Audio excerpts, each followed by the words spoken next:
Mais um dia estamos reunidos para poder estudarmos aí as epístolas de Paulo aí, estamos estudando Romanos, hoje o capítulo 9.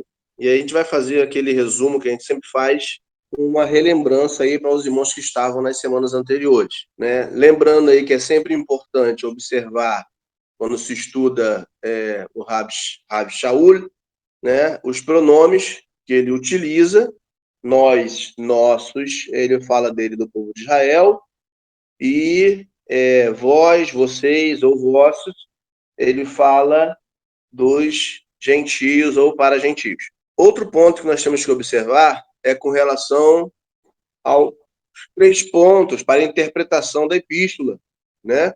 Que é exatamente quem escreveu, para quem escreveu e por que escreveu.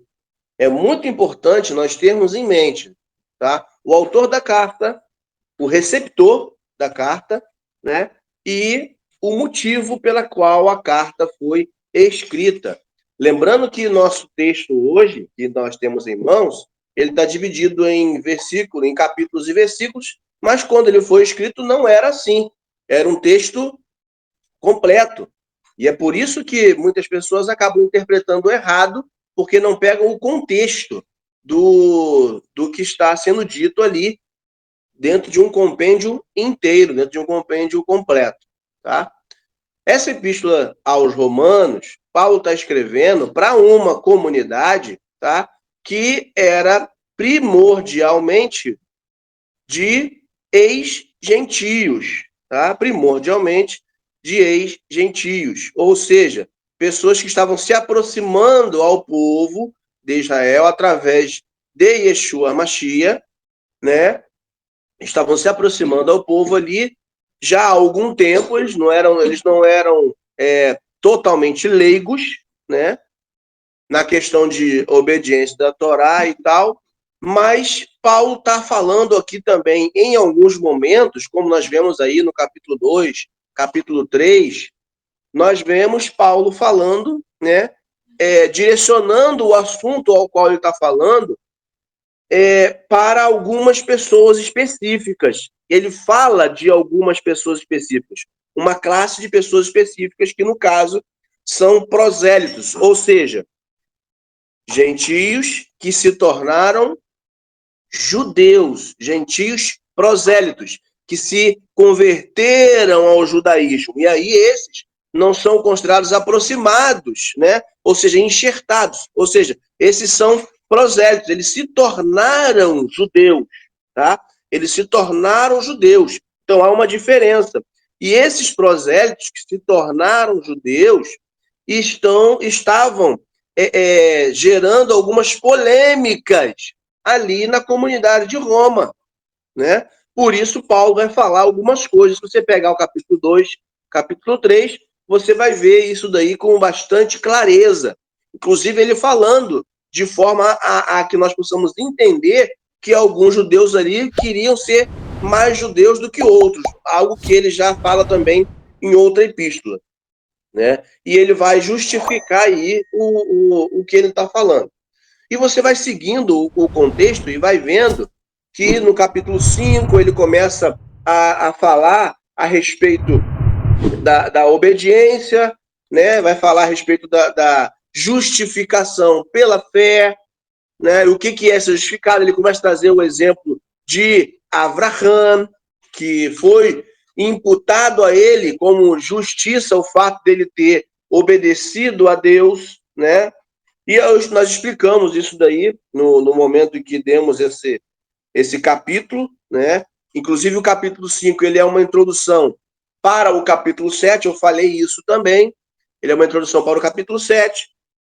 O capítulo 7, muitas pessoas interpretam ali como se fosse um capítulo que fala sobre casamento, mas não é um capítulo que fala sobre casamento, ele faz uma alusão ao casamento para mostrar aqueles que estão debaixo da lei do pecado, né, debaixo da escravidão do pecado, e que, portanto, quando se apegam a Yeshua HaMashiach, se libertam dessa escravidão, porque o pecado morre porque o pecado ele morreu com Yeshua no madeiro. E aí nós fazemos o quê? Como nós passamos a viver a vida que Yeshua nos deu, a vida justa dele, passa a fazer parte da nossa vida. Então, o nosso Senhor, que era o pecado anterior, ele morreu. Portanto, de acordo com a lei do pecado, né, com a lei estabelecida na junção do casamento do homem com o pecado, então o pecado morreu, então nós não temos compromisso com ele, passamos a poder ter relação com outro marido, que é Yeshua HaMashiach. Esse é o modelo que ele traz esse exemplo, e aí ele explica tudo isso no decorrer do capítulo 7. O capítulo 8 ele vai complementar algumas informações sobre condenação, sobre vida eterna, ele vai falar, e agora a gente vai entrar no capítulo 9, tá? A gente vai entrar no capítulo 9 aí, vou pegar alguns versículos acima, no capítulo 8 ainda, para que a gente possa contextualizar o assunto. Então vamos lá, irmãos. Vamos iniciar aqui então o capítulo 9, pelo final do capítulo 8, para que a gente possa pegar o contexto aí e entrar da forma certa, tá? Então ele vem falando no final do capítulo 8, no verso 37, dizendo, né? Fazendo menção ali, o verso 36 vai dizer, como diz no Tanar, por tua causa somos condenados à morte todo dia. Aliás, o dia todo. Somos considerados ovelhas para o abate. E ele vai explicar, verso 37. Não, em todas estas coisas somos mais que supervencedores, ou mais que vencedores, por meio daquele que nos amou. Porque estou convencido de que nem a morte, nem a vida, nem outros governos celestiais, nem o que existe, nem o que está por vir, nem poderes do alto, nem das profundezas, nem qualquer outra coisa criada será capaz de nos separar do amor de Deus que procede mediante o Messias Yeshua, nosso Senhor. Então ele está falando do quê? Que nada pode ser capaz de nos tirar do amor de Deus, ou seja, de nos fazer cair do amor de Deus. Por que está falando isso? Ele finaliza essa parte, esse parágrafo, né, desse jeito, que ele começa a falar lá na frente, no início do capítulo 8, que nenhuma condenação há para os que estão em Yeshua HaMashiach, né, para aqueles que estão em união com ele. Então, se não há condenação, e ele foi desenvolvendo o assunto durante todo o capítulo 8, e agora no final ele fala que nada pode nos separar do amor de Deus que está no Messias. Então a gente vê que o Messias, como falamos no início aqui, o Messias ele é um instrumento do Eterno para a salvação, para a nossa direcionamento para a vida eterna, né, vamos dizer assim. Então ele está dizendo que nada pode nos tirar desse amor. E ele entra no próximo parágrafo, que para nós é o capítulo 9, verso 1, dizendo o seguinte, digo a verdade, como alguém que pertence ao Messias, né? Digo a verdade como alguém que pertence ao Messias. Não minto. E também minha consciência dá testemunho, governada pelo Ruach HaKodesh. Ou seja, ele está dizendo, olha, o que eu estou falando é verdade, não estou mentindo. E eu tenho comprovação disso, né, na minha mente, porque ela está, o quê? Fortificada, governada pelo mover do Eterno, pelo Espírito Santo, pelo Ruach HaKodesh, pelo poder de Deus. Então ele tinha plena consciência do que o movia, porque ele se guiava pela verdade da Torá, pela verdade do Taná, certo? O verso 2 diz assim, minha tristeza é tão grande e a dor em meu coração tão constante que eu desejaria pôr-me sob a maldição de Deus e ser separado do Messias, se isso pudesse ajudar meus irmãos, minha carne, meu sangue, o povo de Israel. Eles foram feitos filhos de Deus, a Shekhinah esteve com eles, as alianças lhes pertencem, da mesma forma a outorga da Torá, a adoração no templo e as promessas. Deles são os patriarcas e deles no que respeita à ascendência física, procedeu o Messias, que está acima de todos. Louvado seja Adonai para sempre. Amém. Ou seja, o que ele está falando aqui, irmãos?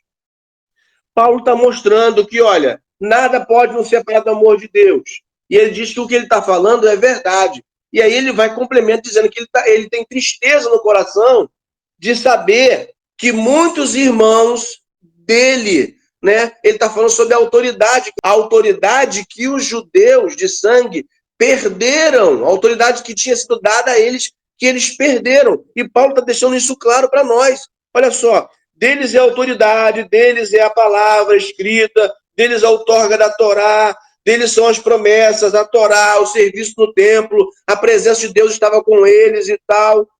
Mas o que acontece?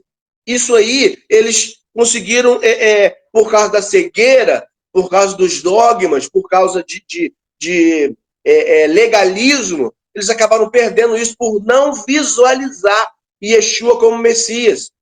Eles não perderam porque Deus quis tirar isso. Eles rejeitaram. E Paulo está trazendo isso claro para nós.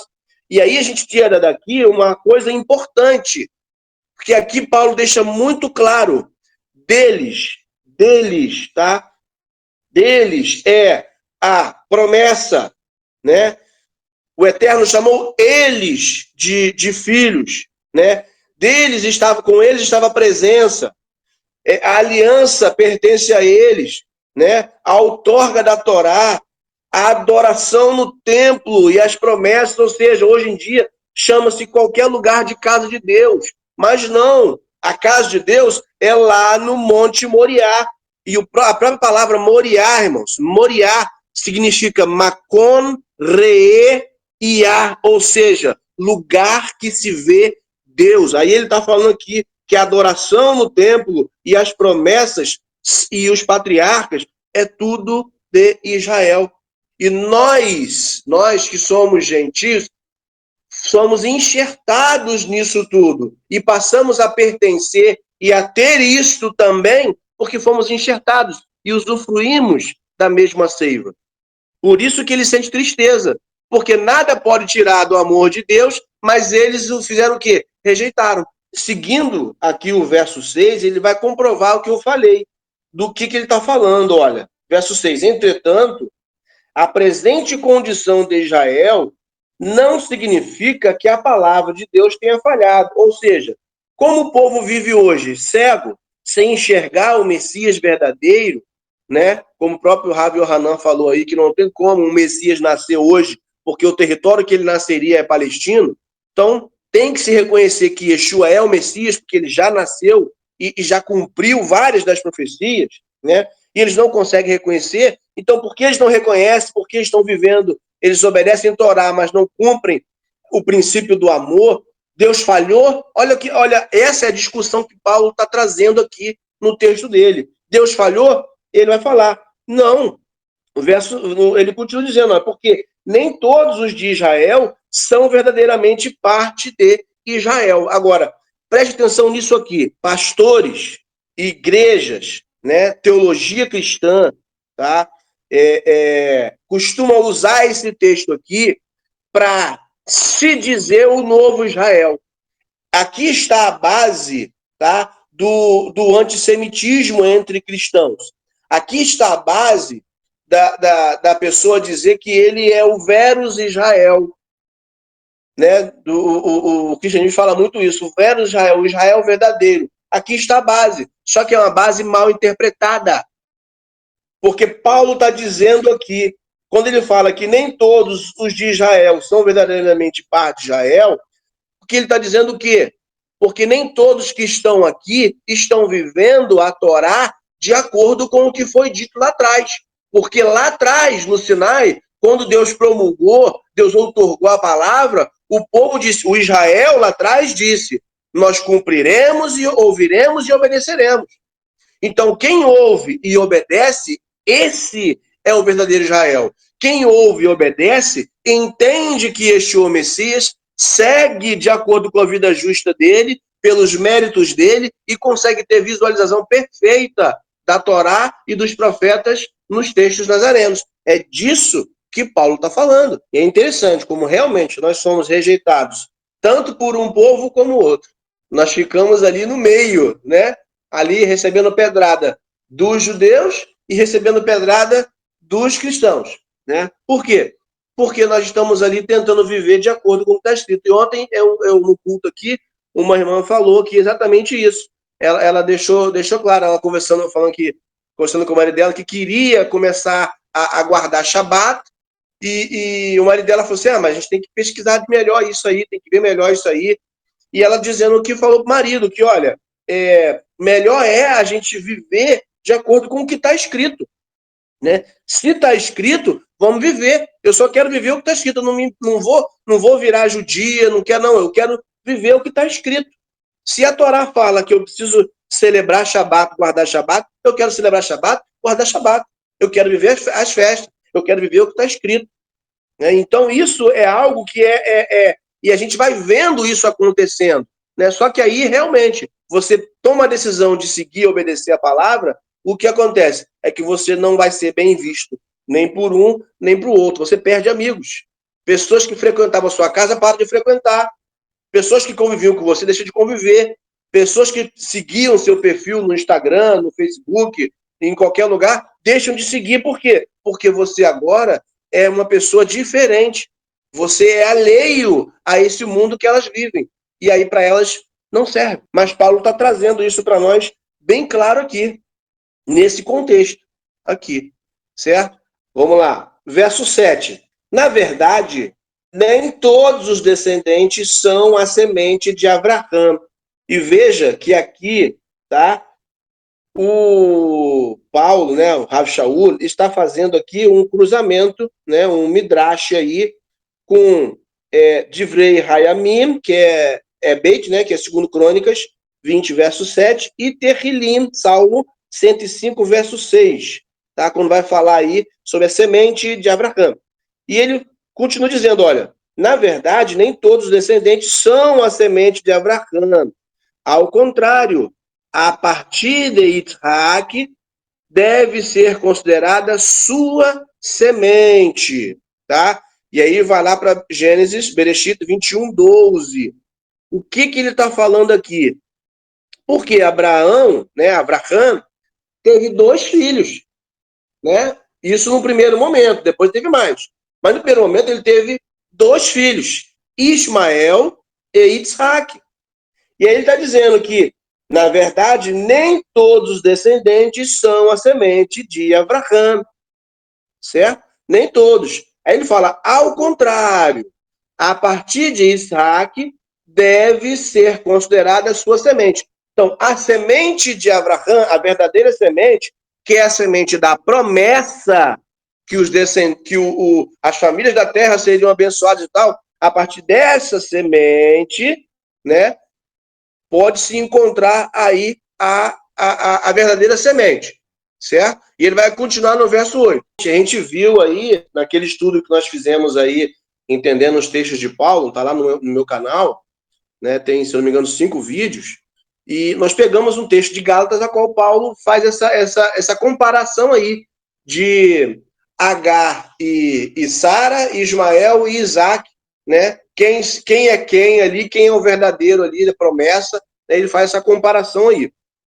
E aí o verso 8, ele continua, olha, em outras palavras, né? Olha o que ele está falando, que a partir de Isaac deve ser considerada sua semente. Ele fala, em outras palavras, os descendentes físicos não são filhos de Deus, mas os filhos da promessa referem-se a quem deve ser considerado semente de Abraão. Ou seja, não é meramente por ser filho, por ser de sangue, por ser um descendente de sangue, que é considerado filho de Deus. Por quê? Porque para ser considerado filho de Deus, de acordo com outros textos que nós vemos, tem que se obedecer os princípios da Torá, além de reconhecer Yeshua como Messias e viver segundo os méritos da vida justa dele.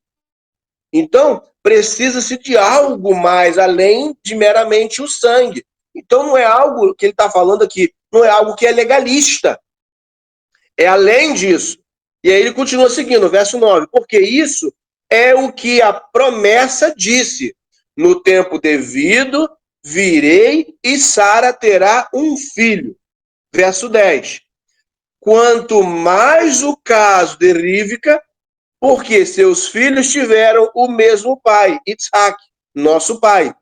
E antes de eles terem nascido, ou de terem feito qualquer coisa boa ou má, para que o plano de Deus pudesse permanecer como uma questão de sua escolha soberana, independente das ações deles, mas dependente de Deus, aquele que chama, foi dito a ela: o mais velho servirá ao mais novo. Ele está explicando aqui.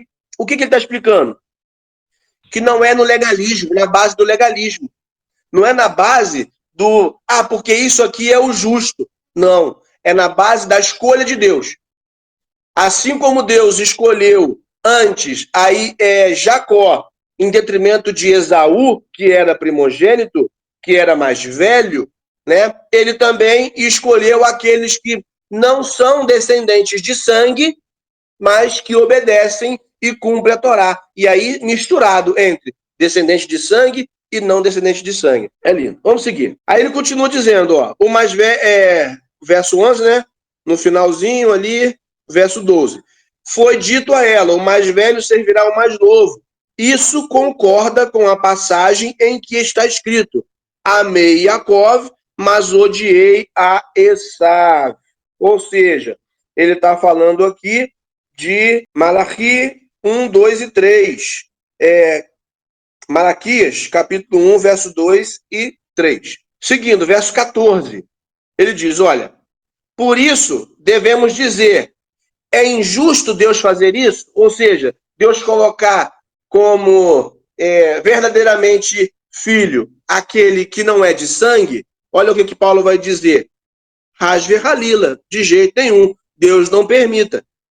Porque ele diz a Moshe, terei misericórdia de quem eu tiver misericórdia, e terei compaixão de quem eu me compadecer. Shemot 33, 19. Paulo faz um midrash aqui daquilo que o Eterno falou com Moshe. No verso 16, ele diz, portanto, isso não depende dos desejos ou esforços humanos, mas de Deus, que tem misericórdia. Essa parte do texto, a religião confunde muito. Daqui eles tiram a questão de dizer que a salvação é totalmente pela graça, que ninguém pode fazer nada, que é somente a graça de Deus, porque Deus ele tem misericórdia, que ele quer ter misericórdia. O calvinismo, tá? Tradicional, ele explica, ele se baseia nisso daqui. A predestinação que o calvinismo ensina está baseado nesse entendimento errado desse texto aqui. E vocês estão vendo que não é isso. Não é porque Deus escolheu salvar alguns e escolheu que outros sejam perdidos. Não, não é isso. O que ele está dizendo aqui é que ele tem misericórdia, que ele quiser ter misericórdia, é por quê? Porque a pessoa, por que ele está tendo misericórdia, resolveu viver de acordo com os princípios da Torá. É isso que Paulo está falando. O verso 16 fala, né? Portanto, isso não depende dos desejos ou esforços humanos, mas de Deus que tem misericórdia. Verso 17. Porque o Taná diz ao faraó, porque por esta mesma razão eu o levantei para que demonstre meu poder em você, de modo que meu nome seja conhecido na terra. Shemot, Êxodo capítulo 9, verso 16.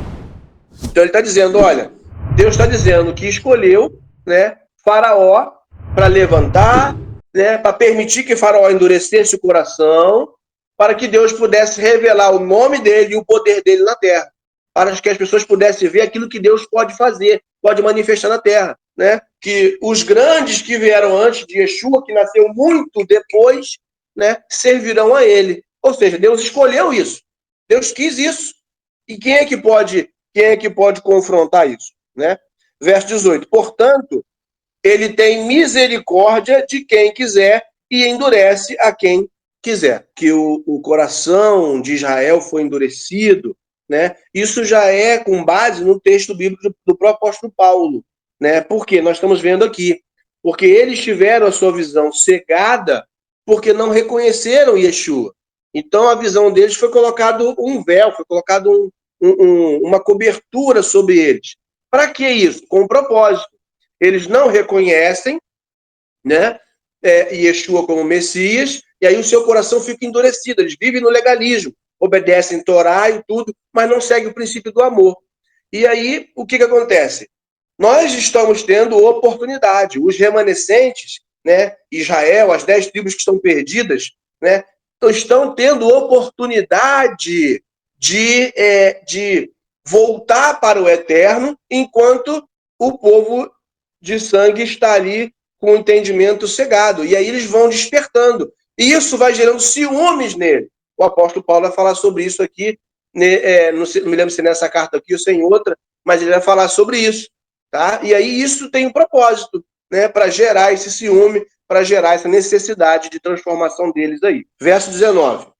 Entretanto, vocês me dirão, então, por que ele ainda nos culpa? Afinal, quem resiste à sua vontade? Quem é você, mero ser humano, para objetar a Deus? E aí ele vai fazer um midrash. O que foi formado pode dizer a quem o formou, por que me fizeste desse modo? Ele está fazendo um midrash de Isaías, capítulo 29, versos 16 e 45, verso 9. Tá? Ou seja, ele está dizendo, olha aqui, irmãos, verso 19, ele diz, olha, então, por que ele ainda nos culpa? Paulo está dizendo, vocês vão perguntar, por que Deus nos culpa? Afinal, quem resiste à sua vontade? Alguém pode resistir à vontade de Deus? Né? Ele está fazendo questionamentos. Aí ele continua, vocês podem perguntar, quem é você, mero ser humano, para objetar a Deus? E aí ele vai fazer um midrash lá de Isaías, do profeta, né? E ele continua, ou o oleiro não tem o direito de fazer da mesma massa de barro um recipiente para uso honroso e outro para uso desonroso? Ou seja, ele está dizendo o quê? O Criador não pode tomar a decisão que quiser?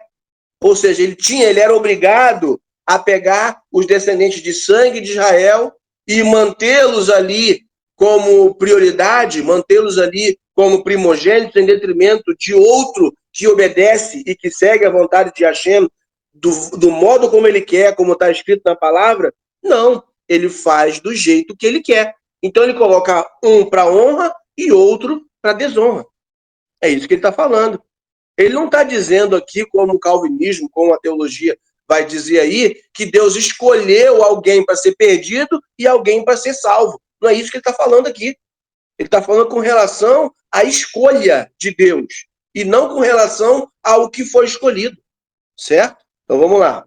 Verso 22. E se Deus, ainda que estivesse desejoso de demonstrar sua ira e tornar conhecido seu poder, suportou com muita paciência as pessoas merecedoras de punição, prontas para a destruição. Olha só isso. Isso aqui é lindo.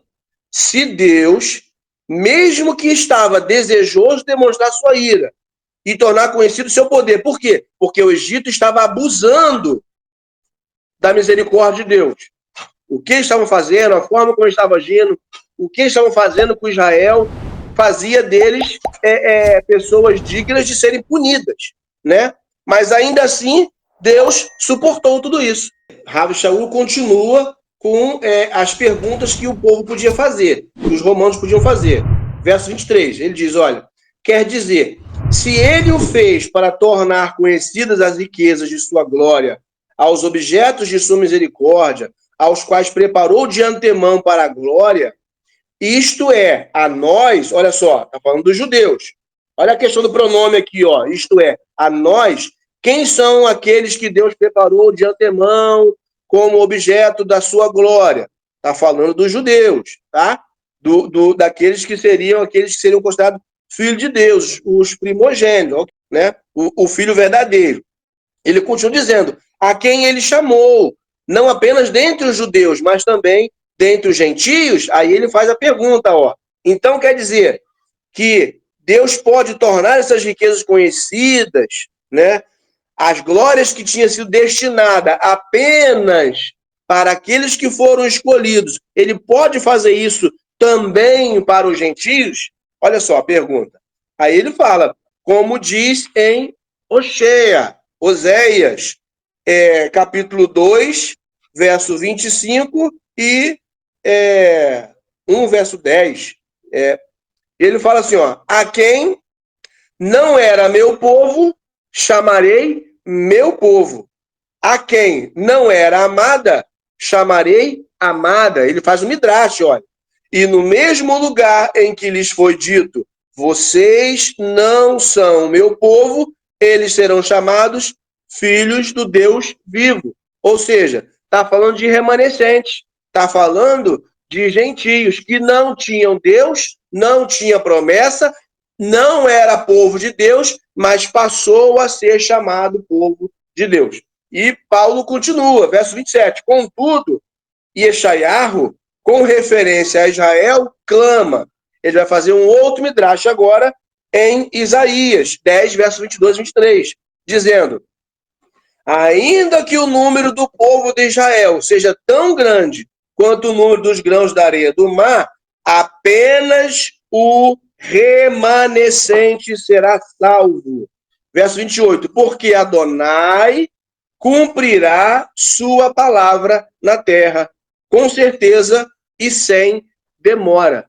Então o Eterno ele vai falando através da boca dos profetas, né? E isso vai sendo, a profecia, que é única, ela vai sendo diluída de forma a ser entendida no tempo correto, com a revelação apropriada no momento apropriado. E ele continua no verso 29, ó. Além disso, como Yeshayahu disse anteriormente, aí ele vai um outro texto que Isaías disse, ó, outra midrash, se Adonai de Sebaot não nos tivesse deixado uma semente, nós nos teríamos tornado como Sidom, estaríamos parecido com Amorá, ou seja, Gomorra.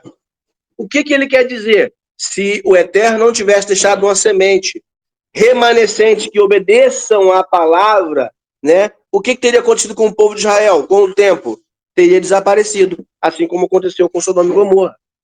Certo? É isso que Paulo está falando aqui. Verso 30. Em verso 30 ele fala, aí ele vai trazer tipo uma conclusão. Portanto, o que devemos dizer? Diante de todas aquelas perguntas que foi feita, né, que Paulo disse, olha, vocês poderiam perguntar. E aí fez várias perguntas, né? E aí no verso 30 ele diz, o que poderíamos dizer? Isto. Aí ele vai dar a resposta. Os não-judeus, mesmo não tendo se esforçado pela justiça, obtiveram justiça. Ou seja, os não-judeus não viveram de acordo com a justiça, com o caminho da Torá, porque eles não conheciam, não tinham Torá, mas eles obtiveram uma justiça. Como que eles tiveram isso, irmãos? Vamos pensar. Como é que os não-judeus tiveram essa justiça? Através dos méritos da vida justa de Yeshua. Inicialmente, somente para a entrada. Olha como é que ele vai continuar falando. Mas esta é uma justiça baseada na confiança, baseada na emuná, na fé. Ou seja, é uma justiça inicial, é uma justiça de entrada. É por isso que Yeshua fala, eu sou a porta. Ou seja, ele é a entrada, ele é o Dalet, né? Ele é a porta de entrada. A partir do momento que entramos, temos que seguir na justiça. E Paulo vai falar, ó, entretanto, Israel, mesmo mantendo a guarda da Torá, que oferece justiça, não alcançou o que a Torá oferece. Ou seja, tá vendo? Olha a dicotomia que ele faz, a antítese. Um não tinha Torá, mas obteve justiça. E o outro tinha Torá, mas não alcançou a justiça. Por que isso? Porque o que um não tem, o outro tem. E o que o outro não tem, o outro tem. Ou seja, Yeshua, tá? A entrada, a porta. Isso aqui é muito lindo, irmão. E aí ele continua, ó, ele vai fazer a pergunta do porquê, né, que aqueles que são Israel, né, de verdade, de carne, não alcançaram aí essa justiça que ele está falando. Por quê? Ele vai falar, porque não buscaram a justiça fundamentada na confiança, na fé, mas na prática de obras legalistas, ou seja, criaram uma série de dogmas para proteger o mandamento, esqueceram do amor, esqueceram da fé, da confiança, e por isso não alcançaram. Ele fala, eles se chocaram com a pedra que faz tropeçar, certo? Lá de Isaías 8:14. E aí ele vai fazer um midrash. A respeito do que ele falou da pedra, ele vai fazer um midrash agora para complementar. Tá? Ele vai falar, o verso 33 vai falar assim, como diz o Taná. Esse texto que ele vai fazer essa midrash agora é de Isaías capítulo 28, verso 16. Ele vai falar, vejam, ponho em Sion uma pedra que fará as pessoas tropeçarem, uma rocha que servirá de empecilho, mas quem depositar sua confiança nela não será humilhado. A pedra, ela pode ser de tropeço para um, mas ela é de firmeza para outro, ela é de amparo para outro, né? Então, ponho em Sion uma pedra que fará as pessoas tropeçarem, uma rocha que servirá de empecilho, mas quem depositar sua confiança nela não será humilhado. Essa pedra representa Yeshua, né? Essa pedra representa a vida justa de Yeshua. Tanto é que essa pedra é aquela mesma pedra, né, que o Rav Shaul, em outro lugar, vai falar que acompanhava Israel. Não que fosse o Yeshua lá no deserto, não. A pedra apontava para Yeshua, tá? Porque Yeshua, ele é esta pedra, certo? Então a gente tem que passar a ver o contexto de uma forma clara. E aqui ele está fazendo essa alusão. Quem confia na pedra não é humilhado. Entra pela porta e recebe justificação, recebe justiça. Quem não confia na pedra é humilhado, cai e precisa da justiça do Eterno. É desse jeito. E aí a gente encerra aqui o capítulo 9. A semana que vem a gente entra no capítulo 10, fazendo aí um resumo do capítulo 9 novamente aqui, e entra no capítulo 10.